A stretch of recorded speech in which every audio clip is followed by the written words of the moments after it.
Hi everybody, recovery coach, minister, author, and more, television host, radio host, David Essel here. Plethora of titles after my name. Today, I wanted to share with you a success story of an addiction to food. You know, this is one of those quote-unquote accepted addictions in society. Alcoholism can be an accepted addiction. Oh, you know, he's just calming down after work. He always has a couple drinks after work. Or, well, on weekends, she just likes to let go. You know, she's got the kids and the husband on the weekdays, and so on weekends, she just like, you know, we can have acceptable addictions. Food is a highly acceptable addiction.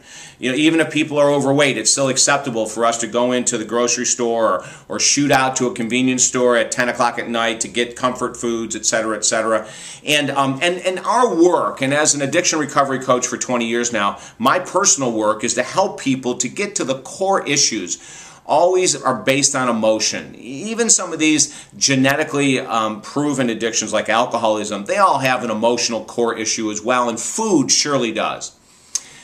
Most people that have a food addiction, and they don't have to eat a lot, but it's the time of day they eat and the type of food that they eat, it's about comfort foods. It really is. Comfort foods are foods that when we consume them, they directly go, the chemicals go directly to the brain, releasing endorphins that gives you a sensation of comfort. And that's what comfort foods are, you know, so it's the high fat foods, the high sugar foods. Some people even believe the high salt foods have an immediate trigger reaction on the brain. We absolutely know that sugar does, and we absolutely know that fat does, which is why after eating candy or after eating something that's highly sweet or a really fatty food, even like a fried food from a restaurant, that people can have that sense of satiety. They'll relax for a little bit, and oh, the world is good once again, and that's the release of endorphins. Well, you hook that up with poor control of emotions or even the unknowingness of what emotions are going on underlying,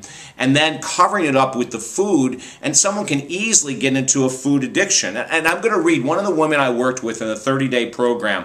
At the end of, she didn't think she'd ever break her food addiction, and I'm going to read you her testimonial. It's really quite powerful, and this is from Susan.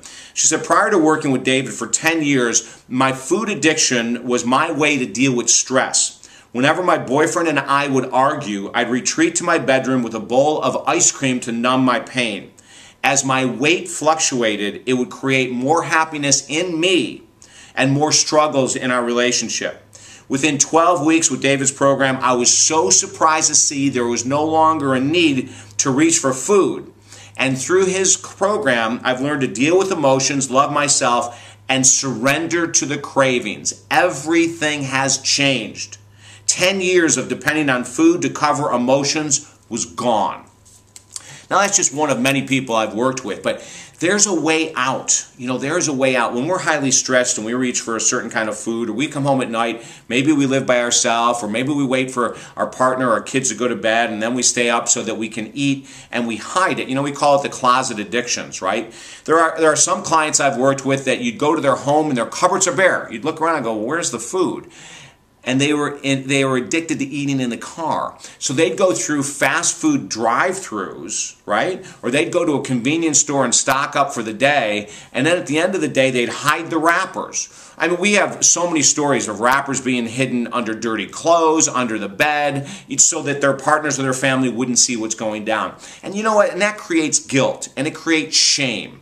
And obviously, it creates health problems, overweight issues, the whole 9 yards. So if you have a challenge with emotional eating and you want to get to the core of what the emotions are, what we're trying to submerge, how to deal with them in a healthy way, so you can be like Susan, who I just read, finally after 10 years being free, the freedom is amazing.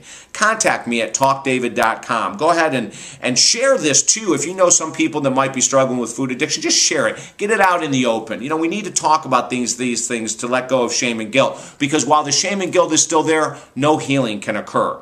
That's a proven fact. But contact me at talkdavid.com, and don't forget to sign up for these subscriptions to the YouTube videos so they're sent directly to your box. Talkdavid.com. I'm David Essel. Have an awesome day.